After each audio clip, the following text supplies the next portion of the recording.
Park Ranger. Excellent band. It sounds familiar. They play usually hand in hand with Most Dangerous Men Men. The Quins. Yeah, I can't talk. Go ahead, take that. Anyways, they wanted to do a world premiere for their latest release, Damballa. So this is the world premiere of Damballa from Dionysus Park Rangers. We'll be back in a minute. This is My Night Out Radio on Rhode Island Free Radio. Yeah, I can never keep this.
Park Rangers world premiere of Damballa. Welcome back, My Night Outers. This is My Night Out Radio on Rhode Island Free Radio. This is DJ Psycho Eddie. We have George in-house, also Alicia, the sexual intellectual.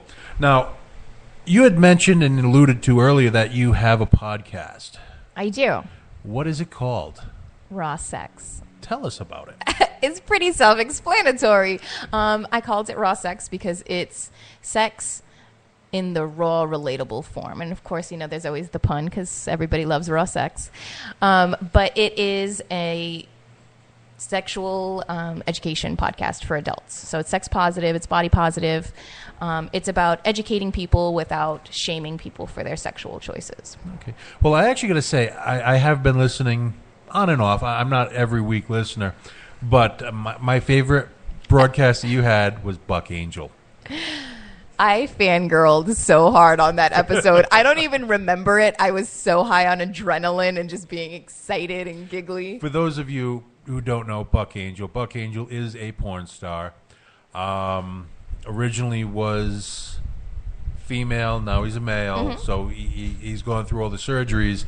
And I'm not going to get into his claim to fame, but you can if you'd like. What is his claim to fame? Am I allowed to say that? As long as you use medical terms.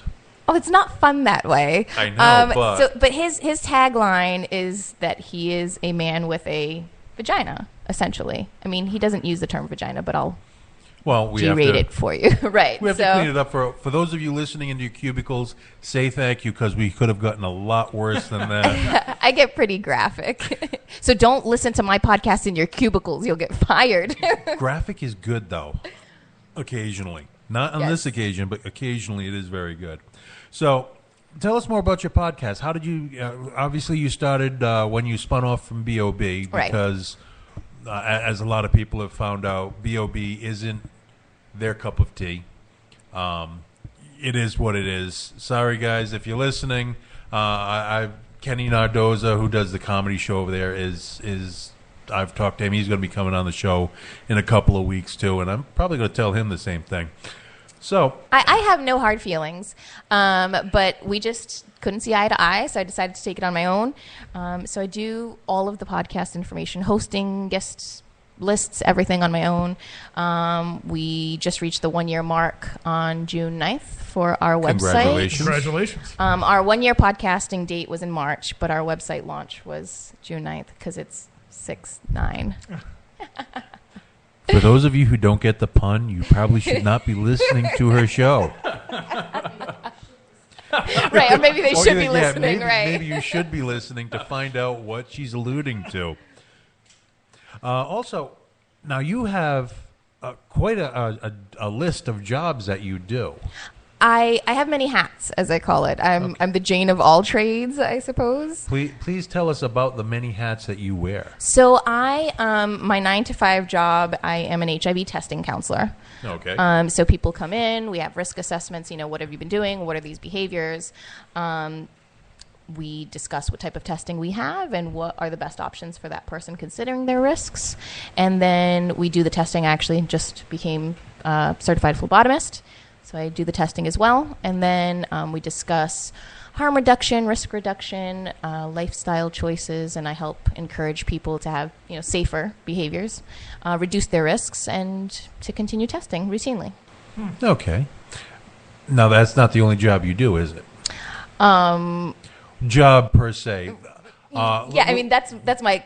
That's your title, but you're also at the center, or do you do that at the center for? Nope. So I do that at a different facility, and because of HIPAA laws and stuff, I try to keep that private, okay. for my clients, and also because I try not to mix my podcast with what I call my vanilla life, my private life. But so I do that, and I do my podcast. I do lots of sex education related things, along with blogs, writing on my website. Which, by the way, George had mentioned earlier. If you need any study material, George and I will be more than willing to lay on the table for you to do whatever inspecting and or testing you need to do. I am so happy that you would think of me to donate your services to. However, I don't do any type of sexual research myself. Oh, okay. But I will keep that in mind. There are actual sexual, researches going on out there. So if I know of anything, I It will was either send you that the or I was links. going to have to donate my body to science fiction. Zing. So besides that, so the Center for Sexual Pleasure and Health, I did an internship there.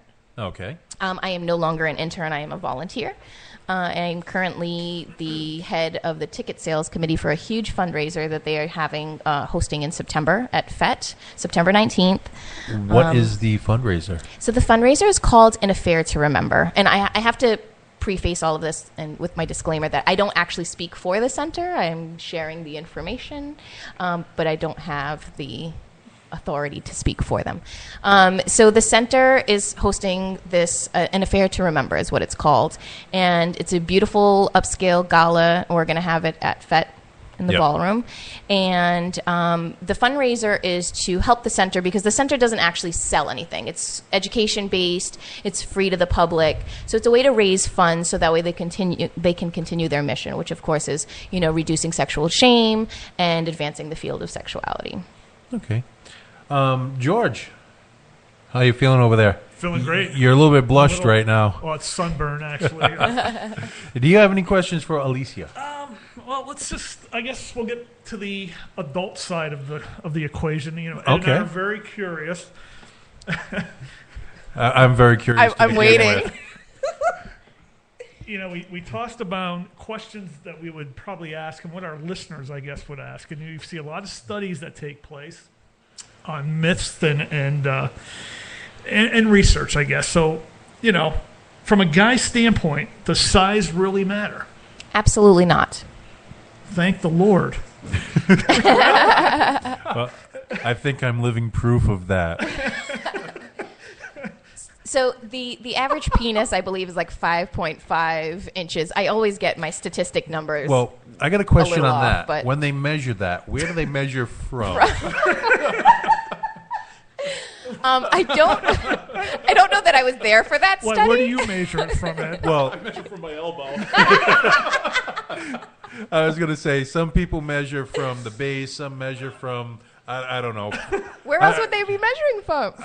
From some of the sizes, some of the guys have told me, I'm thinking they're measuring from the small of their back. Well, you did mention earlier when you push down on it, it gets longer. So Well, Push down on the is that sides. measuring that method? just